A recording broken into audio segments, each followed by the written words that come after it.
Bonjour Gabriel Attal. Bonjour. Nous allons évoquer naturellement l'actualité sociale, mais d'abord un mot sur votre mission. Quand on vous a confié ce poste, quand le Premier ministre et le Président vous ont confié ce poste, qu'est-ce qu'ils vous ont dit ? Pas de vague, pas de buzz, pas de bourde ? Ils m'ont demandé d'être clair dans mes propos, d'avoir une humilité, une modestie, parce que c'est important aussi, puis d'essayer d'être le plus clair possible sur ce que fait le gouvernement, d'expliquer, de donner des perspectives. Ce n'est pas toujours simple, parce qu'aujourd'hui, l'information, elle est partout.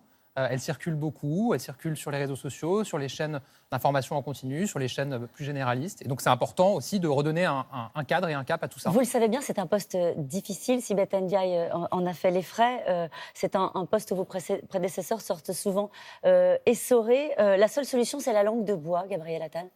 J'espère pas, je crois pas. En tout cas, moi, je vais tout faire pour ne pas être langue de bois, y compris avec vous ce matin. Mais c'est vrai que c'est une responsabilité difficile, mais c'est aussi une belle responsabilité, moi, je veux le dire. Et je suis très heureux d'être porte-parole du gouvernement, parce que je crois à ce qu'on fait, parce que j'ai rejoint Emmanuel Macron autour de son projet, qu'on le met en œuvre dans des conditions qui sont extraordinairement difficiles. On va peut-être y revenir. Et parce que j'y crois, je suis heureux de pouvoir en parler et de le défendre. Heureux et pas de langue de bois. Alors, on y va. Si Gérald Darmanin avait été mis en cause dans une affaire d'emploi fictif, comme l'a souligné Ségolène Royal, aurait-il pu intégrer cette équipe gouvernementale ?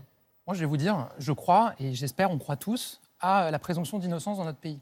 Et quand il y a des affaires, des accusations qui touchent des individus, des simples citoyens, des responsables d'entreprises, des responsables syndicaux, des responsables politiques, on s'attache toujours à respecter la présomption d'innocence, parce que sinon, ça veut dire qu'on ouvre une brèche et que des citoyens qui peuvent être mis en cause pourraient se voir empêchés d'accéder à certaines responsabilités, y compris dans le privé.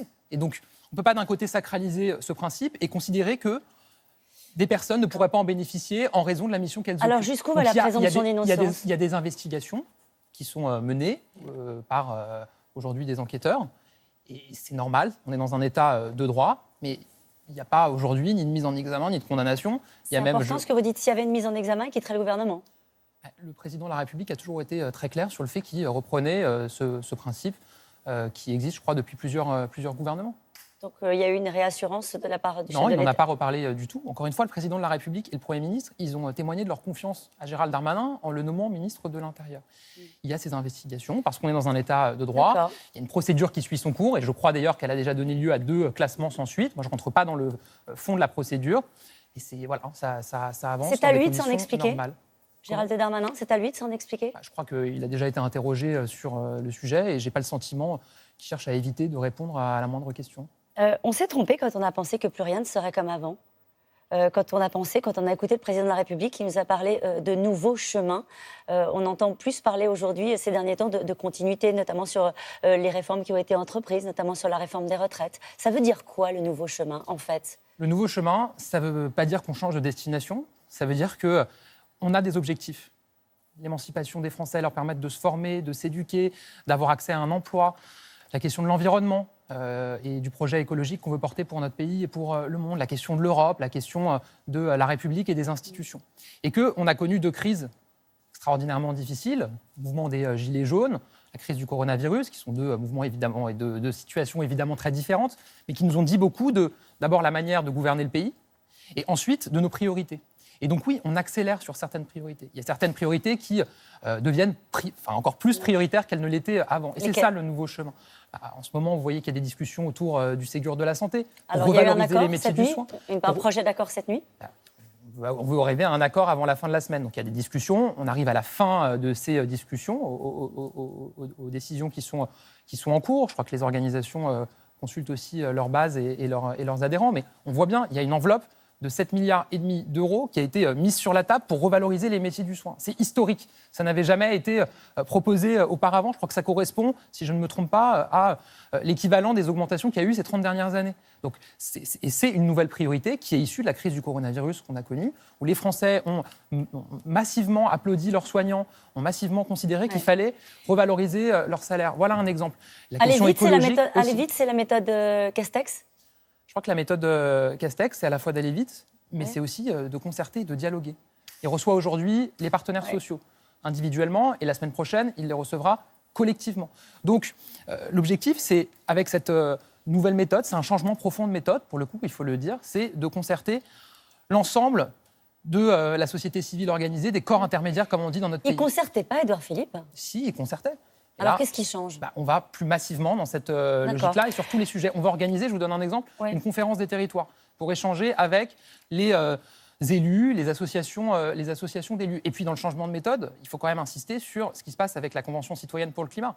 On a 150 citoyens tirés au sort, qui ne se connaissaient pas, qui n'étaient pas spécialement engagés sur les questions d'environnement, qui se sont réunis pendant des mois, qui ont travaillé, qui représentent les Français, puisqu'ils sont tirés au sort, avec évidemment des quotas pour représenter tous les territoires, les âges, les origines sociales, etc. Et on a présenté en Conseil des ministres mardi un projet de loi pour que le Conseil économique, social et environnemental permette de faire des conventions citoyennes sur tous les sujets. Donc là aussi, il y a un changement. Associer davantage les citoyens, la parole citoyenne, parce que ça permet aussi d'être plus efficace, Caroline Roux. Quand vous associez les corps intermédiaires, les citoyens, vous avez des réformes qui sont justement sur les corps efficaces. intermédiaires. Il y en avait un qui était à votre place hier, c'est Laurent Berger. Laurent Berger, il considère que ce n'est pas du tout urgent de rouvrir le dossier sur les retraites et dit que ce n'est pas le moment de se foutre sur la gueule. Ce sont les mots qu'il a utilisés, considérant qu'on prépare une rentrée sociale compliquée en rouvrant ce dossier-là. Pourtant, Jean Castex, qui veut concerter, considère que lui, il faut aller vite sur ce dossier. C'est exactement ce dont Laurent Berger et Jean Castex vont parler aujourd'hui, dans les jours qui viennent et dans la grande réunion de la semaine prochaine.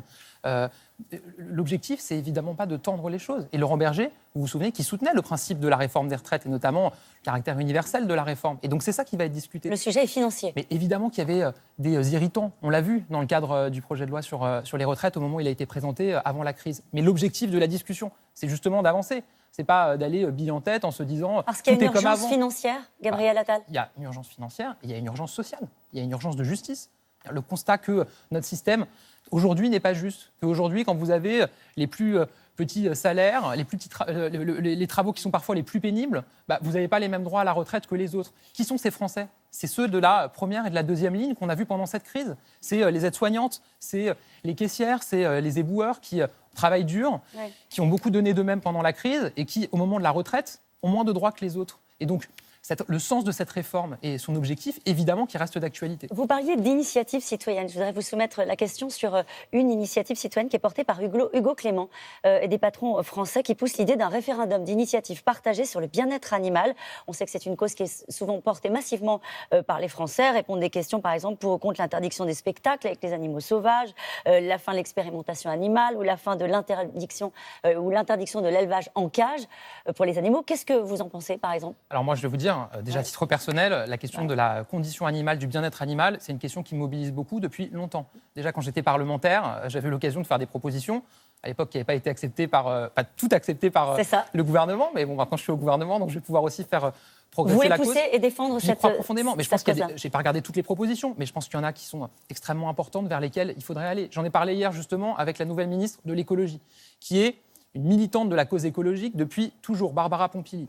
Et je crois qu'elle va rencontrer les organisateurs et ceux qui ont lancé cette initiative pour échanger avec eux et qu'on va avancer, on va continuer à avancer donc sur la question du bien-être animal. Le conseil scientifique et le professeur Delfrécy ce matin invitent les Français à ne pas abandonner le port du masque. Il y a du relâchement et visiblement ça l'inquiète. Est-ce qu'il n'est pas temps de repasser un message de mobilisation aux Français? C'est très important de le passer, de le repasser et je le repasse devant vous aujourd'hui. Il ne faut pas relâcher les efforts. L'épidémie, elle rôde autour de nous et parmi nous. Elle peut revenir. On a vu des pays, que ce soit des pays voisins ou des pays plus lointains dans le monde, qui ont reconfiné massivement des villes ou des quartiers. La France, on n'est pas à ce stade-là aujourd'hui, et donc c'est important de ne pas relâcher les efforts. Ça vaut pour les jeunes, j'entendais que vous en parliez, mais aussi pour tous les Français. Ça vaut pour les citoyens, pour les responsables politiques aussi. Donc il faut qu'on donne l'exemple et qu'on montre qu'on respecte. Vous mettez toujours votre masque, Gabriel? Je le mets dans les conditions qui sont recommandées par les autorités. Merci beaucoup. Là, en l'occurrence, on a une bonne distanciation physique. Tout à fait. Voilà. Merci à vous. Merci.